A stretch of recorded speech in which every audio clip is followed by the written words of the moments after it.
Hello बच्चों, तो कैसे हैं आप लोग। आशा करता हूँ बहुत अच्छे होंगे। तो मैं आपका स्वागत करता हूँ इस अमेजिंग से प्लेटफॉर्म नालंदा नॉलेज हब में। तो बच्चों, कल हमने बायोलॉजी का डाइजेशन का बहुत बेहतरीन सा सेगमेंट कंप्लीट किया था, जो बहुत ही इंपॉर्टेंट भी होता है और हमारे दैनिक लाइफ से जुड़ा भी होता है। ठीक है, जो बहुत ही पढ़ने में आसान है, बहुत ही इंपॉर्टेंट है और इंटरेस्टिंग है। ठीक है, तो हमने कल बायोलॉजी में क्या बोलते हैं, डाइजेस्टिव सिस्टम में, एलिमेंट्री कैनाल में आपके पूरे सेगमेंट्स के जो छोटे छोटे पार्ट होते हैं एलिमेंट्री कैनाल के, उनके बारे में बेहतरीन अध्ययन किया था। उनके बारे में पूरा ब्रीफ इंट्रोडक्शन आपको दिया हुआ था। ठीक है, तो आज हम छोटा सा सेगमेंट बचा हुआ है कि how does digestion take place. Digestion take place का मतलब डाइजेशन का कार्य कैसे होता है। ठीक है, जैसे छोटे छोटे सेगमेंट में, जैसे आपका प्रोटीन हो गया, आपने खाया प्रोटीन, आपने खाया कार्बोहाइड्रेट, आपने खाया फैट, तो उसका डाइजेशन कैसे होता है। ठीक है, चूंकि हमने आपको पहले ही बता दिए थे, पिछले लेक्चर में हमने आपको बताया था कि जो हमारा डाइजेशन होता है वो एक्चुअल डाइजेशन स्टार्ट होता है स्टोमक से। स्टोमक में आपका स्टार्ट होता है, स्मॉल इंटेस्टाइन में लगभग लगभग पूरा डाइजेशन कंप्लीट हो जाता है। ठीक है, तो जो डाइजेशन होता है वो छोटे छोटे जो एलिमेंट्स होते हैं, जो मिनरल्स होते हैं, जो कार्बोहाइड्रेट होते हैं, प्रोटीन होते हैं, उनका डाइजेशन कैसे होता है, आइए हम जानकारी लेते हुए चलते हैं इसके बारे में। ठीक है, तो आज का हमारा टॉपिक है how does digestion take place. How does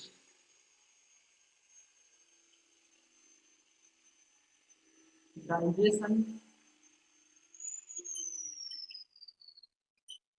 take place. ठीक है, तो देखिए स्टूडेंट्स, हमने आपको कल बताया था कि जो हमारा डाइजेशन होता है वो हमारा स्टार्ट होता है बक्कल कैविटी से, माउथ कैविटी से, और एंड होता है एनस से, एनस पर। ठीक है, तो जो ये डाइजेशन होता है एक्चुअल होता है वो हमारा स्टोमक से स्टार्ट होता है और खत्म होता है स्मॉल इंटेस्टाइन पे। ठीक है, तो जैसे लेट सपोज हमने फर्स्ट आपका इसमें आता है डाइजेशन में प्रोटीन। तो प्रोटीन का डाइजेशन कैसे होता है, डाइजेशन ऑफ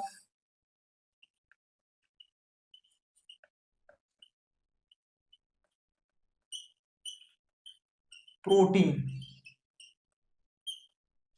ठीक है, अब देखिए जो ये प्रोटीन होता है ये क्या होता है, ये छोटे छोटे एमिनो एसिड्स का एक ग्रुप होता है। जैसे आपने कभी माला देखी होगी, तो माला क्या होता है, वो ग्रुप ऑफ छोटे छोटे मोती, जो मोती होते हैं छोटे छोटे, उन्हीं का एक ग्रुप होता है, उसी को हम बोलते हैं माला। तो जैसे यही जो प्रोटीन होता है ये छोटे छोटे एमिनो एसिड, जैसे ये सपोज आपका ये एमिनो एसिड है, बहुत सारे एमिनो एसिड, बहुत सारे छोटे छोटे एमिनो एसिड मिलकर क्या बनाते हैं, प्रोटीन का निर्माण करते हैं। ठीक है, तो अब हमको डाइजेशन अगर प्रोटीन का करना है तो हमें क्या करना होगा, सबसे पहले प्रोटीन को छोटे छोटे एमिनो एसिड्स में तोड़ना होगा, एमिनो एसिड्स में उसको फॉर्म करना होगा। तो इसके लिए हम क्या करेंगे, प्रोटीन के डाइजेशन के लिए इसको तोड़ेंगे चेन को। ठीक है, चेन में ये जो एमिनो एसिड होते हैं वो छोटे छोटे जो एमिनो एसिड हैं वो किससे जुड़े होते हैं, ये पेप्टाइड बॉन्ड से। ठीक है, इनके बीच में जो होता है पेप्टाइड बॉन्ड, ये होता है पेप्टाइड बॉन्ड, ये होता है एमिनो एसिड्स, और ये जो पूरा स्ट्रक्चर आपका होता है इसे बोलते हैं आप प्रोटीन। ठीक है, जो हमारी एक्चुअल में प्रोटीन जो एग्जिस्ट करती है वो देखिए प्राइमरी भी होती है, सेकेंडरी भी होती है, टर्सरी भी होती है, क्वाटरनरी भी होती है। ठीक है, जैसे ये प्रोटीन कैसी है, ये प्राइमरी है। प्राइमरी क्यों है, क्योंकि देखिए ये एक सीधी रेखा में है, एक सरल चेन की तरह है, इसको बोलेंगे प्राइमरी प्रोटीन। ठीक है, तो अब क्या करेंगे, हम इन छोटे छोटे पेप्टाइड बॉन्ड्स को तोड़ेंगे और इनको एमिनो एसिड्स के रूप में फ्री करेंगे और एमिनो एसिड का एब्जॉर्प्शन हमारे स्मॉल इंटेस्टाइन में होगा। ठीक है, तो सबसे पहले प्रोटीन का डाइजेशन स्टार्ट कहाँ से होता है, हमने कल आपको बताया था कि जो ये प्रोटीन होता है, ये प्रोटीन हमने खाया। ठीक है, तो ये आपका प्रोटीन हो गया। ठीक है, प्रोटीन में जैसे आपने क्या खाया, जैसे आपने खाया पनीर हो गया, आपने खाया दूध, तो ये प्रोटीन के जो सोर्स होते हैं। तो इन्होंने इसको हमने खाया तो हमको मिला इसमें से प्रोटीन। ठीक है, अब प्रोटीन क्या करेगा, प्रोटीन का हमारे मतलब जो सलाइवा होता है उससे मिक्सिंग होगी, इसके बाद ये जाएगा हमारे स्टोमक में। ठीक है, तो एक्चुअल डाइजेशन स्टार्ट होगा स्टोमक से। प्रोटीन हमारा जाएगा तो स्टोमक में ये टूटेगा पेप्टाइड्स, छोटे छोटे पेप्टाइड होंगे। ठीक है, ये कहाँ पे टूटेगा हमारा, स्टोमक में। प्रोटीन हमारा ये कहाँ रहेगा, ये हमारा रहेगा बक्कल कैविटी या माउथ कैविटी।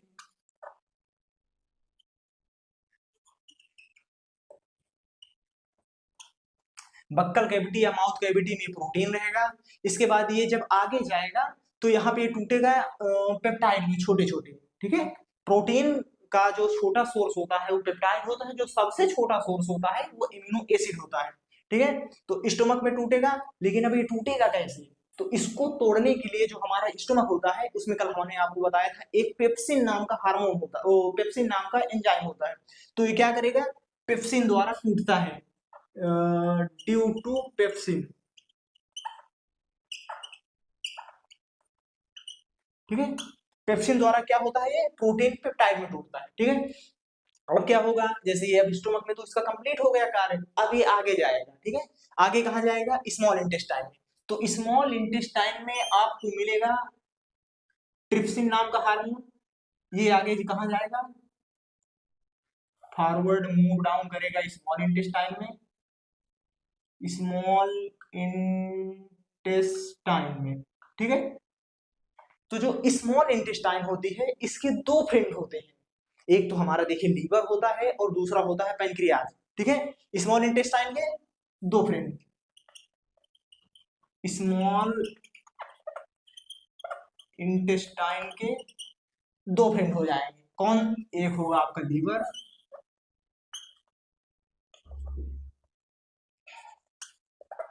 और दूसरा होगा पैनक्रियाज,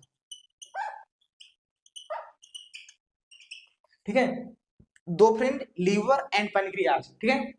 तो जो लीवर होता है ये क्या करता है, लीवर आपका सिक्रेट करेगा बाइल जूस, ठीक है। क्या सिक्रेट करेगा आपका, बाइल जूस,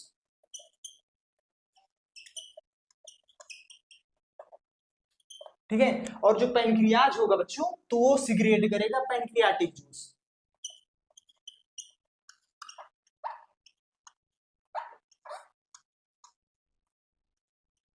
ठीक है। लीवर सिक्रेट करेगा बाइल जूस, पैनक्रियाज सिक्रेट करेगा पैनक्रियाटिक जूस, ठीक है। तो जो पैनक्रियाटिक जूस होता है ये तीन चीजों से मिलकर बना होता है। सबसे पहले पैनक्रियाटिक जूस में क्या क्या आ जाएगा, सबसे पहले आता है आपका ट्रिप्सिन, ठीक है। दूसरा आपका आता है पैनक्रियाटिक एमाइलेज,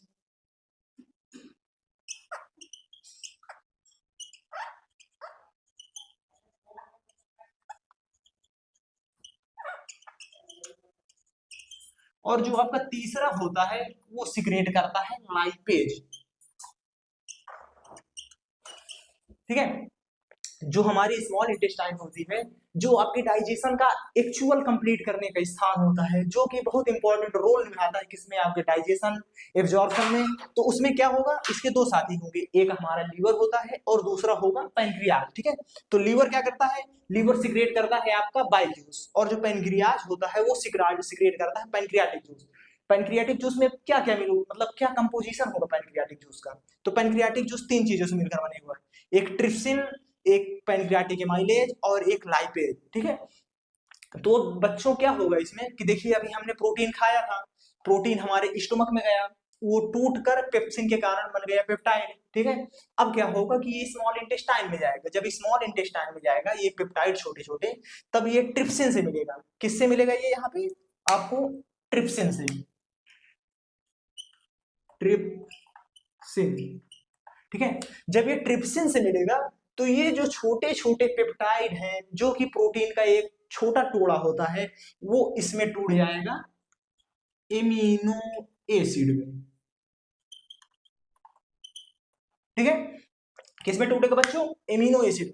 जब देखिए प्रोटीन हमने पहले खाया, इसके बाद प्रोटीन हमारा गया स्टोमक में, स्टोमक में उसे मिला पेप्सिन, ठीक है। पेप्सिन क्या करेगा, प्रोटीन को पेप्टाइड में तोड़ देगा, ठीक है। अब इसके बाद जब हमारा स्टोमक का काम कंप्लीट हो गया तब हमारा जो फूड पार्टिकल होगा जो फर्दर डाइजेशन के लिए वो आगे जाएगा स्मॉल इंटेस्टाइन में, और स्मॉल इंटेस्टाइन में ट्रिप्सिन नाम का जो एंजाइम होता है वो पेप्टाइड्स को एमिनो एसिड्स में तोड़ देता है, ठीक है।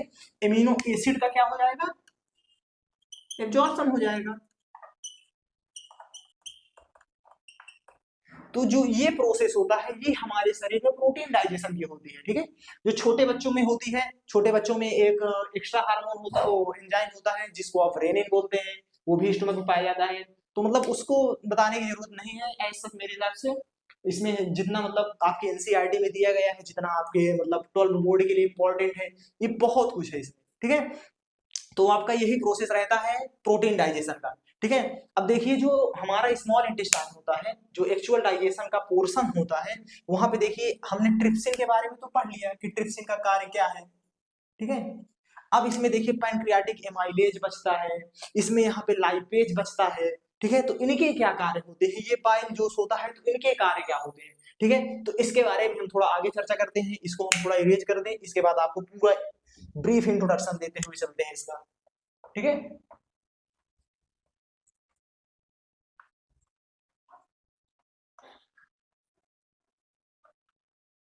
तो बच्चों देखिए जो हमारा ये स्मॉल इंटेस्टाइन है, ये जो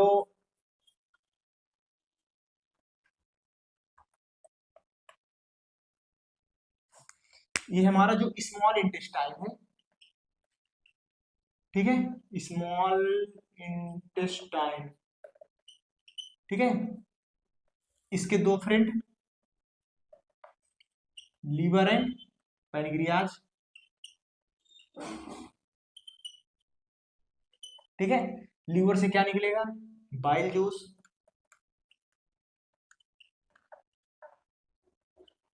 इससे पैनक्रियाटिक जूस,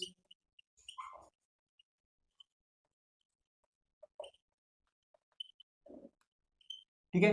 अब जो ये बाइल जूस होगा, इसका एक्चुअल में काम क्या होता है, ठीक है। तो जैसे लेट सपोज हमने फैट खाया, ठीक है। फैट में जैसे आपने ब्रेड खाए, ब्रेड आपने ब्रेड तो जानते ही होंगे, जो छोटे छोटे माउल्ट होते हैं, ब्रेड्स होते हैं। तो अगर जब हम ब्रेड खाते हैं, तो ब्रेड हमारे शरीर में जाता है, जब पेट में जाता है, तो उसका हमारे पेट में कुछ कुछ डाइजेशन नहीं होता है, ठीक है। तो वो क्या करेगा, पेट उसको आगे मूव ऑन करा देगा, ठीक है। उसको जब आगे मूव ऑन कराएंगे, तो ये जो आपका स्मॉल इंटेस्टाइन होता है, स्मॉल इंटेस्टाइन उसको बाइल जूस मिलेगा। तो ये क्या कराता है, ये फैट का इमल्सिफिकेशन करा देता है, emulsification, emulsification of fat, fat को इमल्सिफाइड कर देता है, फैट को छोटे छोटे ग्लोब्यूल्स में बना दे, छोटे छोटे कण में बना देता है तोड़ने के लिए, ठीक है। अब इसके बाद क्या होता है, ये जो पैनक्रियाटिक जूस होता है, इसमें हमने आपको तीन चीज बताया था। एक आपका ट्रिप्सिन हो गया, एक आपका pancreatic amylase,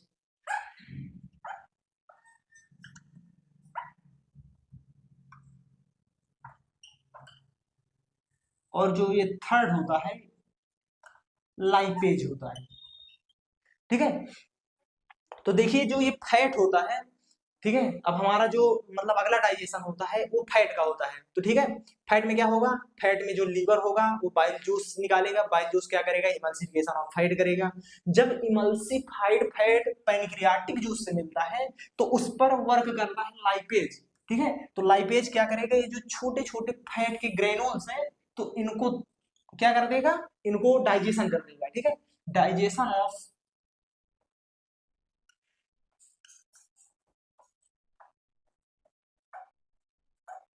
emulsified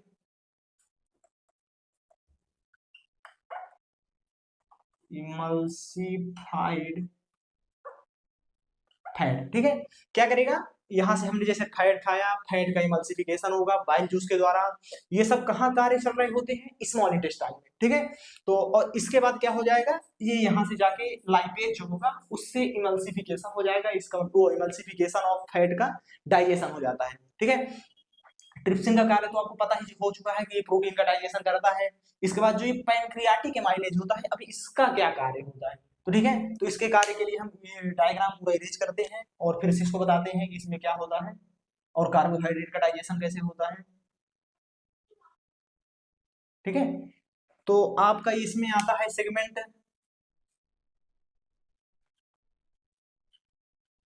fat digestion, ठीक है। जैसे हमने फैट खाया, फैट हमारा कहाँ जाएगा, स्मॉल इंटेस्टाइन में। स्मॉल इंटेस्टाइन में क्या मिलेगा, इसमें बाइल जूस। तो क्या होगा, इमल्सिफिकेशन,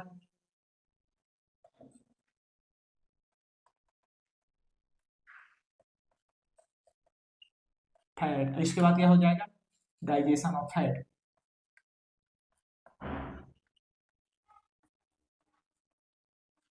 ठीक है, तो इसमें कौन सा कार्य करेगा इमल्सिफिकेशन में, बाइल जूस।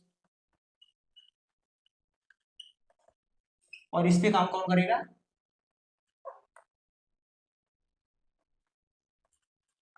लाइपेज। ठीक है, ये सब काम कहाँ हो रहे होंगे, स्मॉल इंटेस्टाइन में। ठीक है, ये जो दोनों दोनों आपके कार्य हैं ये हो रहे हैं स्मॉल इंटेस्टाइन में।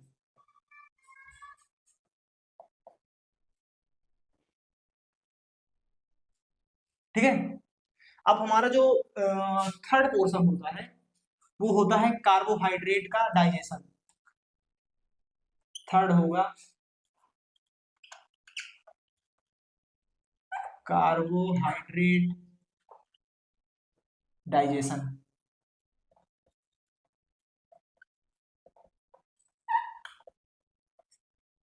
तो बच्चों अभी कार्बोहाइड्रेट्स क्या होते हैं, आपने प्रोटीन के बारे में जाना, आपने फैट के बारे में जाना। प्रोटीन क्या होता है, जैसे हमारा दूध हो गया, पनीर हो गया। वो फैट क्या होता है, फैट में जैसे आपका ब्रेड हो गया।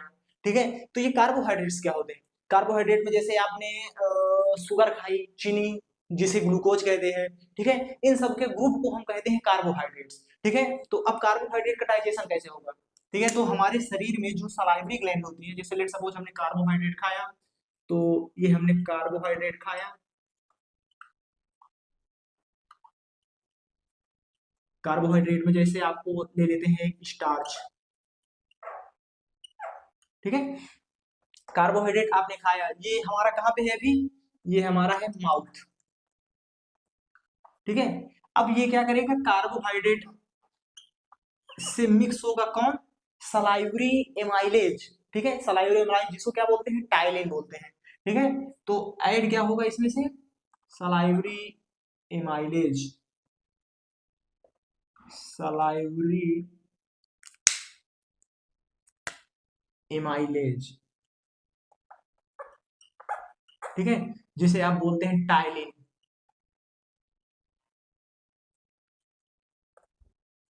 ठीक है, सलाइवरी माइलेज ऐड होगा, टाइलिन। ठीक है, अब इसके बाद क्या होगा, ये हमारा जाएगा स्टोमक में। स्टोमक में इसका कोई फर्दर डाइजेशन नहीं होगा। इसके बाद ये जाएगा स्मॉल इंटेस्टाइन में। तो स्मॉल इंटेस्टाइन में आपको ये जो पैनक्रियाटिक जूस होता है, वो सॉरी पैनक्रियाटिक एमाइलेज होता है, पैनक्रियाटिक एमाइलेज जो आपके कार्बोहाइड्रेट्स होते हैं उनको तोड़ देता है ग्लूकोज में। ठीक है, तो इसका डाइजेशन हो जाता है ग्लूकोज में, टूट जाता है ग्लूकोज में। ठीक है, कहाँ होता है इसका, small intestine, small intestine bye किससे, पैनक्रियाटिक एमाइलेज।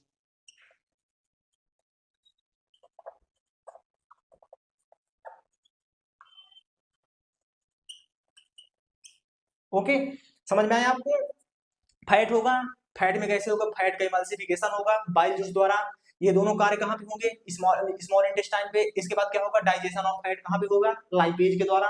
कहाँ पे, स्मॉल इंटेस्टाइन पे। ठीक है, इसी तरह जो कार्बोहाइड्रेट होता है, कार्बोहाइड्रेट में क्या होंगे, जैसे स्टार्च हो गया, ठीक है, माल्टोज हो गया, ठीक है, डाइसैकेराइड, ट्राइसैकेराइड्स, पॉलीसैकेराइड, जिनको जैसे स्टार्च हो गया और ग्लाइकोजन हो गया। ठीक है, तो इनको जब हम खाते हैं कार्बोहाइड्रेट्स को, तो ये हमारा इनका डाइजेशन माउथ से स्टार्ट होता है। माउथ में क्या होगा, सलाइवरी ग्लैंड्स होंगी, सलाइवरी ग्लैंड में सलाइवा होगा, जिसमें सलाइवरी माइलेज होता है, सलाइवरी माइलेज ऐड होता है इसको, जिसे टाइलिन बोलते हैं। इसके बाद इसका फर्दर डाइजेशन कहाँ होगा, स्मॉल इंटेस्टाइन में। स्मॉल इंटेस्टाइन में किसके द्वारा होता है, पैनक्रियाटिक एमाइलेज द्वारा। ठीक है, आपसे क्वेश्चन ये पूछेगा कि मतलब कहाँ पे कौन सा एंजाइम पाया जाता है। ठीक है, अगर आपसे पूछा कि टाइलिन एंजाइम कहाँ पाया जाएगा, ठीक है, तो आपको टाइलिन एंजाइम कहाँ पाया जाएगा, तो आपको बोलना है सलाइवरी ग्लैंड्स में। ठीक है, आपको बोल अगर आपसे पूछे कि ट्रिप्सिन कहाँ पाया जाता है, तो आपको बताना है स्मॉल इंटेस्टाइन में। आपसे पूछे पेप्सिन एंजाइम कहाँ पाया जाता है, तो आपको बताना है कि वो हमारे स्टोमक में पाया जाता है। ठीक है, तो आइए हम थोड़ा छोटे छोटे जो हार्मोन एंजाइम्स है उनके बारे में लिख देते हैं, जिससे आपको याद रहे अच्छी तरह से।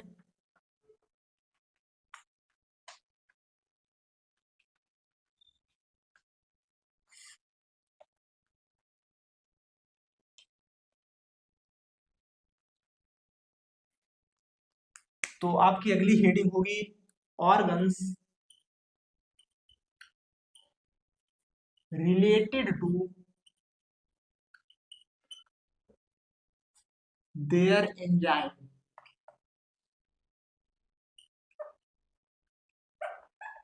ठीक है, आपको सबसे पहले इसमें देखना क्या है कि सबसे पहला एंजाइम आपको कौन सा मिलता है, जो आपके बक्कल कैविटी में होगा उसे बोलेंगे आप सलाइवरी एमाइलेज या टाइलिन। ठीक है, तो आपको टाइलिन कहाँ मिलेगा, फर्स्ट एंजाइम आपका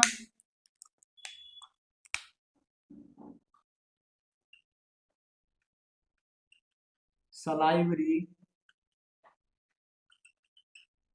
एमाइलेज, जिसे आप टाइलिन भी बोलते हैं। ठीक है, दूसरा आपका एंजाइम कहाँ होगा, पेप्सिन।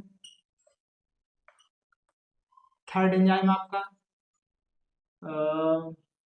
ट्रिप्सिन।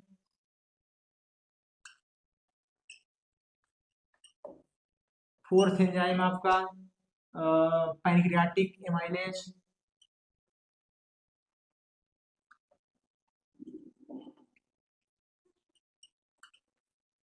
फिफ्थ एंजाइम आपका लाइपेज।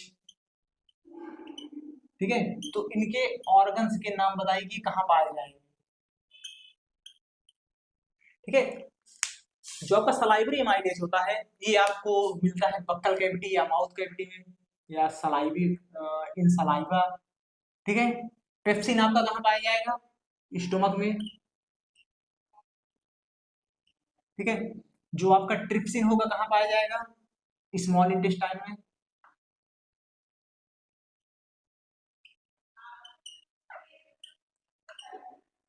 स्मॉल इंटेस्टाइन में। और जो इसका एक्चुअल पाया जाना होता है कहाँ होता है, इसका एक्चुअल जो हैबिटाट होता है वो होता है आपका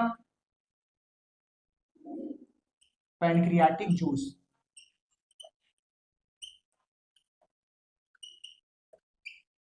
ठीक है, अब आपका जो पैनक्रियाटिक एमाइलेज होगा ये भी स्मॉल इंटेस्टाइन में। ठीक है, और ये भी कहाँ पाया जाएगा, पैनक्रियाटिक जूस में। ठीक है, लाइपेज जो होगा ये आपका कहाँ पाया जाएगा, ये भी स्मॉल इंटेस्टाइन में पाया जाएगा, और ये भी आपका पैनक्रियाटिक जूस होता है। ठीक है, ये आपके बहुत ही इंपॉर्टेंट एंजाइम्स होते हैं और लगभग बोर्ड में हर बार इनसे क्वेश्चन बनता है कि ये एंजाइम कहाँ पाया जाएगा और इसका रोल क्या होगा। ठीक है, तो आपको अच्छी तरह से इनको याद में रख कर जाना है। ठीक है, तो आइए अब मूव करते हैं नेक्स्ट सेगमेंट पे जो बहुत ही इंपॉर्टेंट होता है।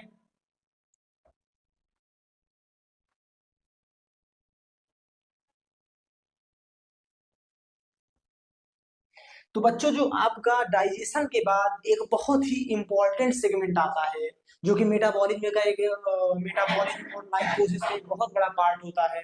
ठीक है, उसका नाम होता है रेस्पायरेशन। रेस्पायरेशन आपको, जैसे हम लोग सांस लेते हैं, ठीक है, यही सारी क्रियाएं, यही सारी हमको एनर्जी कहाँ से मिलती है, ये सभी क्रियाएं हमारा रेस्पायरेशन के अंतर्गत आती है। ठीक है, तो आइए हम जानकारी लेते हैं कि आपका टॉपिक रेस्पायरेशन में होता क्या है और ये कैसे होता है और इसका दैनिक जीवन में क्या महत्व है रेस्पायरेशन का। रेस्पायरेशन,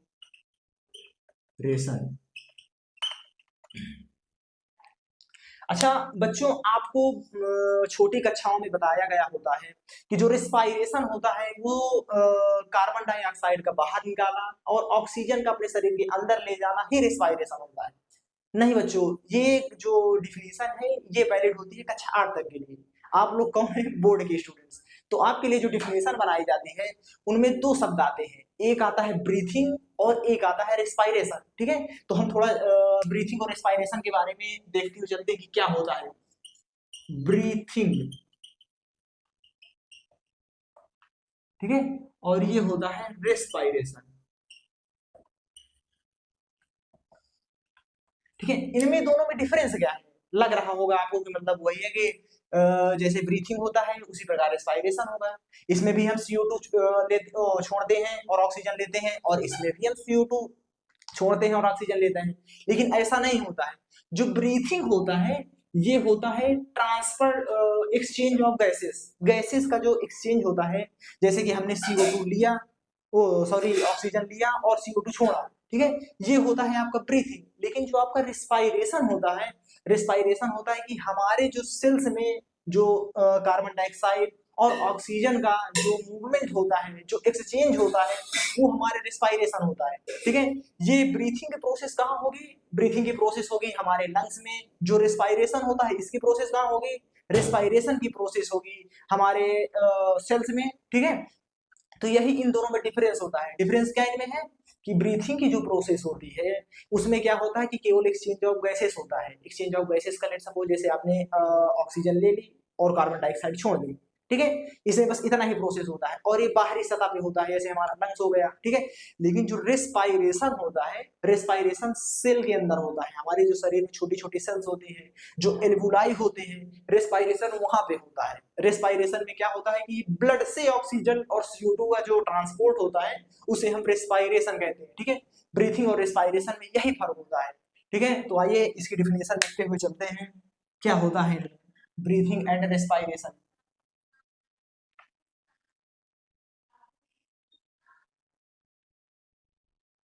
ठीक है। रेस्पायरेशन हो गया और इधर आपका लिख देते हैं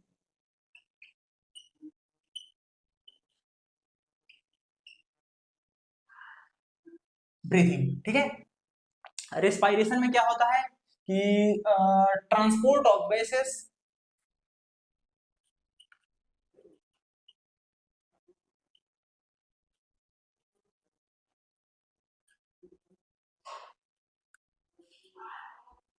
इन सेलुलर पोर्शन, ठीक है।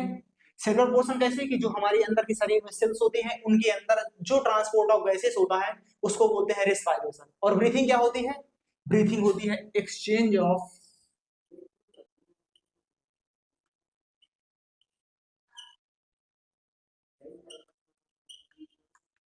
Gases from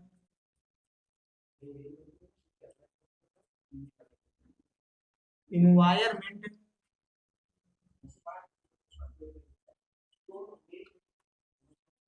to our lungs, ठीक है। क्या होता है? Exchange of gases from environment to our lungs. हमारे लंग्स और इन्वायरमेंट के बीच में जो एक्सचेंज ऑफ गैसेस होता है उसको बोलते हैं ब्रीथिंग। और जो transport of gases in the cellular portion होता है, सेलुलर लेवल होता है, उसको बोलते हैं आप रेस्पायरेशन, ठीक है। रेस्पायरेशन में क्या होता है? एक फर्स्ट इसका हो गया और ये फर्स्ट इसका हो गया। जो सेकंड होता है रेस्पायरेशन में, जब हम रेस्पायरेशन करते हैं तो रेस्पायरेशन का हमने आपको लाइफ प्रोसेस में ही बताया था कि जो रेस्पायरेशन होता है उसमें ब्रेक डाउन होता है। उसमें ब्रेक डाउन किस चीज का होता है? जैसे लेट्स सपोज हमने ग्लूकोज खाई, ठीक है, तो ग्लूकोज हमारे शरीर में जाएगी, उसका एब्जॉर्बेशन होगा। जब एब्जॉर्ब हो जाएगी तब हमको एनर्जी प्रोवाइड कराने के लिए ग्लूकोज का ब्रेक डाउन होता है, ठीक है। तो रेस्पायरेशन में क्या होता है कि break down of glucose,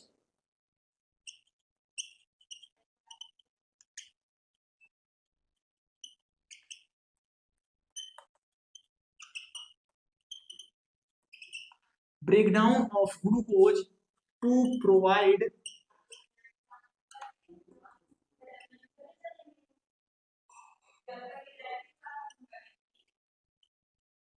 energy, ठीक है। इसमें क्या होता है? No break down of glucose,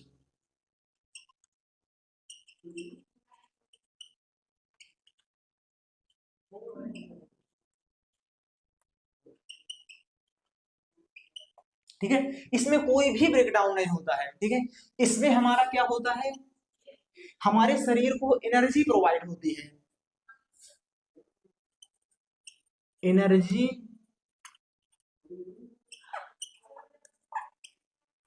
provide to our body, ठीक है। जो रेस्पायरेशन होता है भाई, अब देखिए आपको हमने बताया था कि जो ग्लूकोज होता है, ग्लूकोज क्या होगा? छोटे छोटे टुकड़ों में टूटेगा, ठीक है। जैसे ये होता है ऐसे, ये ग्लूकोज हो गया। ग्लूकोज का क्या होगा? रेस्पायरेशन होगा। रेस्पायरेशन में क्या होगा? इसका ब्रेक डाउन, ठीक है। ग्लूकोज का क्या होगा, ब्रेक डाउन किस में होगा, CO2 एंड H2O में, और प्लस क्या निकलेगी, एनर्जी। ठीक है, ग्लूकोज का क्या होगा, CO2 और H2O में ब्रेक डाउन होता है, प्लस एनर्जी इससे निकलती है। ठीक है, लेकिन जो ब्रीथिंग होता है उसमें no break down of glucose, glucose का कुछ ब्रेक डाउन नहीं होता है। अगर ग्लूकोज का देखिए ब्रेक डाउन नहीं हो रहा है तो एनर्जी निकलेगी नहीं। ठीक है, ऑब्वियस सी बात है। तो इसमें थर्ड आएगा आपका नो एनर्जी प्रोडक्शन। ठीक है, एनर्जी का कोई प्रोडक्शन नहीं होता है। ठीक है, और इसमें क्या होता है,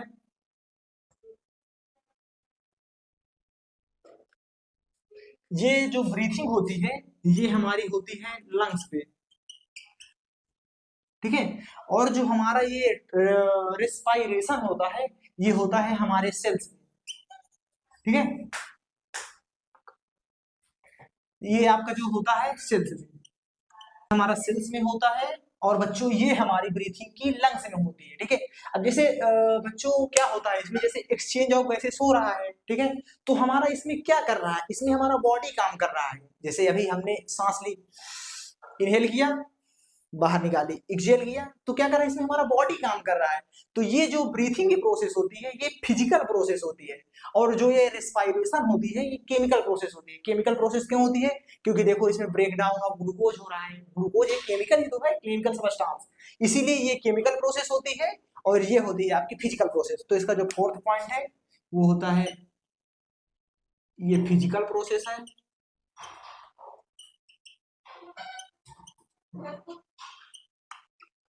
और जो हमारा ये आपका रेस्पायरेशन होता है ये हमारा होता है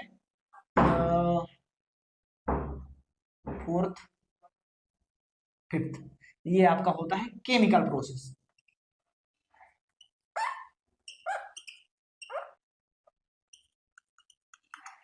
ठीक है, आप इसको exchange of gases from environment की जगह आप इसको ये भी लिख सकते हैं कि इनहेलिंग और and exhaling, the process of inhaling and exhaling. ठीक है, इसको और भी आप लिख सकते हैं प्रोसेस ऑफ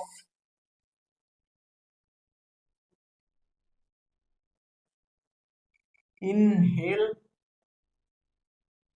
एंड एक्सहेल, इसको ये भी आप लिख सकते हैं। लेकिन जो आपका गैसों का एनवायरनमेंट में और लंग्स में हो रहा है ये भी आपका दोनों सही है। ठीक है, ये फिजिकल है, ये केमिकल प्रोसेस होती है। ठीक है, अब बच्चों क्या होता है कि देखिए हमने रिस्पायरेशन और ब्रीथिंग के बारे में दोनों के बीच में डिफरेंस क्या होता है ये तो पता कर लिया, लेकिन अब जो रिस्पायरेशन होता है आपका, जिसमें आपका ग्लूकोज का ब्रेकडाउन होता है, ये कितने प्रकार का होता है, जो कि बहुत ही इंपॉर्टेंट होता है। आइए तो इसके बारे में चलते हैं। नेक्स्ट सेगमेंट इसका टाइप्स ऑफ रिस्पायरेशन।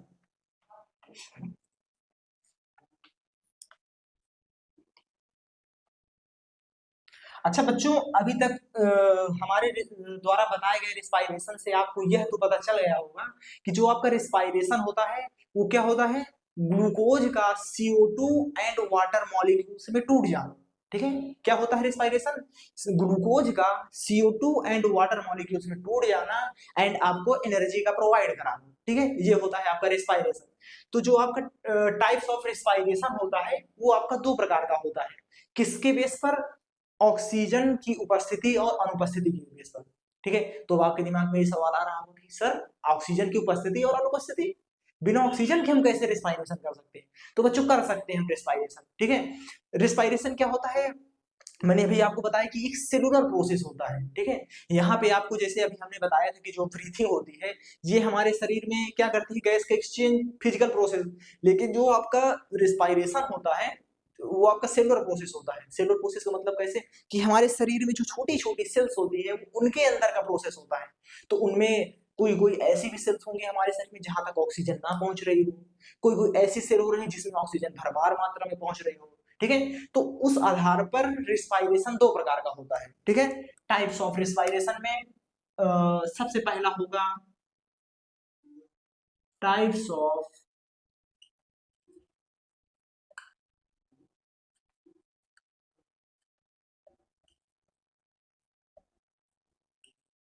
रिस्पायरेशन। इसमें आपका फर्स्ट आता है एरोबिक रिस्पायरेशन,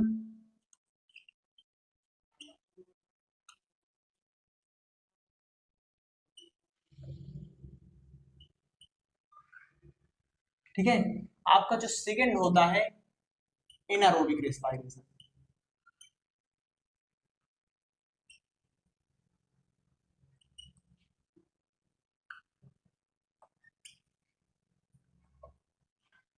ठीक है, एरोबिक रेस्पिरेशन, एनारोबिक रेस्पिरेशन। बच्चों मैंने आपको एक बहुत इंपॉर्टेंट बात पहले ही बताई थी कि जो ये बायोलॉजी होती है ना, इसमें जितने भी टर्मोलॉजी होती है, टर्मोलॉजी मतलब जैसे कोई शब्द दिया गया, ठीक है, जैसे मान लो कोई शब्द है रेस्पिरेशन, ठीक है, तो इसका कुछ ना कुछ मतलब इसका अर्थ होना ही चाहिए, ठीक है। जैसे आपको हमने अभी तक बताया था, जैसे ऑटोट्रॉपिक होता है ना, ऑटोट्रॉप, ठीक है। तो ऑटोट्रॉप का मतलब क्या होता है, ऑटो, ऑटो मतलब अपने से जो कार्य करता है, ठीक है। तो उसी प्रकार आपको कोई ना कोई शब्द में उसका अर्थ छिपा ही रहता है, ठीक है। तो जैसे आपको यहाँ पे दिया हुआ है एनारोबिक, एना मतलब जहां ए हो जाता है, जैसे आपको क्या बोलते हैं, जैसे नॉर्मल हो गया, नॉर्मल में अगर ए लगा देंगे तो ए नॉर्मल हो जाता है। उसी प्रकार देखिए यहाँ पर एरोबिक रेस्पिरेशन है, एनारोबिक रेस्पिरेशन है, तो आपको नाम से ही पता चल रहा है कि जो एरोबिक रेस्पिरेशन है वो रेस्पिरेशन कहाँ पे होगा, ऑक्सीजन की उपस्थिति में होगा, और जो एनारोबिक रेस्पिरेशन होता है वो कहाँ पे होगा, ऑक्सीजन की अनुपस्थिति में होगा। In the absence of O2 में अगर कोई रेस्पिरेशन हो रहा है तो उसे एनारोबिक बोलेंगे, और in the presence of oxygen हो रहा है तो उसे बोलेंगे एरोबिक रेस्पिरेशन, ठीक है। तो इसके बारे में लिखते हैं, क्या होता है एरोबिक। एरोबिक होता है आपका इसको ए बोल दें, इसको बी बोल दें, ठीक है। In presence of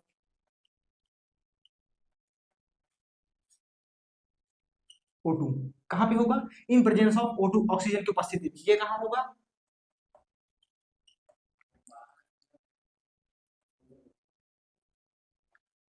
in absence of O2, ठीक है।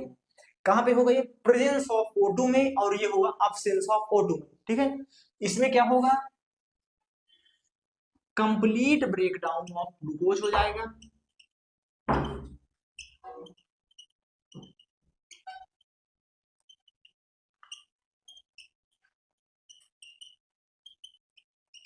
क्योंकि बच्चों जो ये रेस्पिरेशन हो रहा है एरोबिक, इसमें क्या हो रहा है कि ऑक्सीजन की उपस्थिति में है, तो जो भी ऑक्सीजन की उपस्थिति में है तो उसका मतलब कंप्लीट ब्रेकडाउन होगा। कंप्लीट ब्रेकडाउन होगा किस पे होगा, into CO2 water plus energy, ठीक है। अगर ये कंप्लीट ब्रेकडाउन कर रहा है तो ये O2 के अनुपस्थिति में, in the absence of O2, ये क्या करेगा, इनकम्प्लीट ब्रेकडाउन ऑफ ग्लूकोज,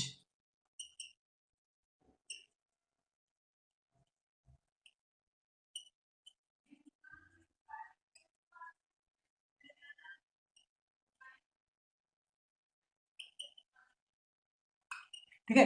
अगर ये कंप्लीट अगर ये कंप्लीट ब्रेक डाउन कर रहा है तो इसमें से, जैसे लेट सपोज ये कंप्लीट ब्रेक डाउन कर रहा है तो इसका मतलब इसमें ज्यादा एनर्जी रिलीज होगी। भाई कंप्लीट का मतलब क्या होता है, जैसे मान लीजिए हमने आपको कोई काम करने के लिए दिया, ठीक है, आप उस काम को अगर आपने कंप्लीट किया, जैसे लेट सपोज आप में से ही जो बहुत स्टूडेंट होते हैं, जो ज्यादा पढ़ने में अच्छा होता है वो अच्छे मार्क्स लाता है, और जो कम पढ़ने में अच्छा होता है वो कम मार्क्स लाता है। तो उसी प्रकार से जैसे अगर इसमें कंप्लीट ब्रेकडाउन हो रहा है इस चीज का, तो क्या होगा, इसमें एनर्जी ज्यादा रिलीज होगी, और इसमें इनकम्प्लीट ब्रेकडाउन हो रहा है तो एनर्जी कम रिलीज होगी। तो इसका थर्ड जो इसका वो होता है एनर्जी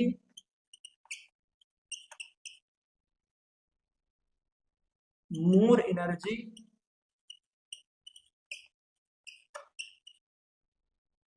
प्रोड्यूस्ड, और इसमें क्या होगा, लेस एनर्जी प्रोड्यूस्ड,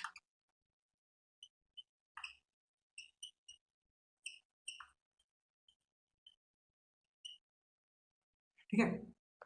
अब देखिए जैसे ये कंप्लीट ब्रेक डाउन करके ये CO2 बना रहा है, ये H2 बना रहा है, एनर्जी बना रहा है, तो जो आपका एनारोबिक रेस्पिरेशन होगा, जो कि मतलब बहुत सारे मसल्स में होता है हमारे, तो उसमें क्या बनेगा, उसका जो इंड प्रोडक्ट होता है वो लैक्टिक एसिड फॉर्मेशन करेगा, इथेनॉल फॉर्म करेगा, इथेनॉल फॉर्म, ठीक है, इसमें क्या होगा, CO2 plus water plus energy form. ठीक है, अच्छा देखिए, जो एरोबिक रेस्पिरेशन होता है ये पाया कहाँ जाता है, ठीक है, जैसे हम लोग नॉर्मल काम कर रहे हैं, जो हमारी नॉर्मल से काम कर रहे हैं, तो उनमें पाया जाएगा आपका एरोबिक रेस्पिरेशन, क्योंकि वहां पे ऑक्सीजन पहुंच रही है। ठीक है, जैसे हमारी मसल्स होते हैं, लेट्स सपोज जैसे हमने आज 2-3 किलोमीटर की दौड़ लगा दी, ठीक है, तो कल क्या होगा, हमारे पैरों में दर्द होगा। क्यों दर्द होगा, क्योंकि वहां पे उतनी ज्यादा ऑक्सीजन नहीं पहुंच पाती है, इसीलिए वहां पे एनारोबिक रेस्पिरेशन होता है। और जो हमारे शरीर में दर्द का कारण बनता है वो होता है लैक्टिक एसिड। लैक्टिक एसिड का जमाव हमारी मसल्स में हो जाता है, जिस वजह से हमको दर्द होता है, पेन होता है। ठीक है, तो जो एरोबिक रेस्पिरेशन होगा ये कहाँ होगा, ये नॉर्मल सेल्स में होगा। ठीक है, और जो एनारोबिक रेस्पिरेशन होगा ये आपका कहाँ होगा, मसल्स में होगा, मसल्स हो गया एंड फ्लाइट मसल्स हो गया। ठीक है, ठीक है, तो ये होता है एरोबिक और एनारोबिक में डिफरेंस। ठीक है, एक बार मैं आपको फिर से बताता हो जाता हूँ। एरोबिक आपको नाम से ही पता चल रहा है, एरोबिक मतलब in the presence of oxygen, जो रेस्पिरेशन ऑक्सीजन की प्रेजेंस में होता है उसे बोलते हैं एरोबिक रेस्पिरेशन। और जो ऑक्सीजन की इन द अब्सेंस में हो रहा है उसे बोलेंगे एनारोबिक रेस्पिरेशन। एरोबिक रेस्पिरेशन में क्या होगा आपका, कंप्लीट ब्रेकडाउन ऑफ ग्लूकोज, जो भी हम खाएंगे, जो भी हम ग्लूकोज का सेवन करेंगे उसका पूरा ब्रेकडाउन होगा, उससे हमें ज्यादा एनर्जी मिलेगी, और इनकम्प्लीट में हमको लेस एनर्जी प्रोड्यूस होगी। ठीक है, और इसमें क्या होगा कि ये CO2 बनाएगा, एनर्जी बनाएगा, वाटर के मॉलिक्यूल फॉर्म करेगा, इसमें लैक्टिक एसिड फॉर्म करेगा, इथेनॉल फॉर्म करेगा, प्लस थोड़ा CO2 भी फॉर्म करता है। CO2 किसमें बोलेंगे हम, लेस अमाउंट में। ऐसा बिल्कुल नहीं होता है कि एनारोबिक रेस्पिरेशन CO2 फॉर्म ही नहीं करेगा, CO2 फॉर्म करेगा लेकिन लेस अमाउंट में फॉर्म करेगा। इसमें क्या करेगा, मोर अमाउंट में फॉर्म करेगा और मोर एनर्जी प्रोवाइड कराएगा। ठीक है, तो बच्चों जो आपका ये रेस्पिरेशन के टाइप्स होते हैं वो आपके यहाँ पे इंड होते हैं। और मैं आप लोगों को ह्यूमन रेस्पिरेटरी सिस्टम के बारे में बहुत बेहतरीन तरीके से बताऊंगा। ठीक है, तो ह्यूमन रेस्पिरेटरी सिस्टम देखने के लिए बने रहिए हमारे साथ। तो मिलते हैं आपसे नेक्स्ट वीडियो में, तब तक के लिए गुड बाय। और सबसे बड़ी बात, चैनल को सब्सक्राइब करके जाना।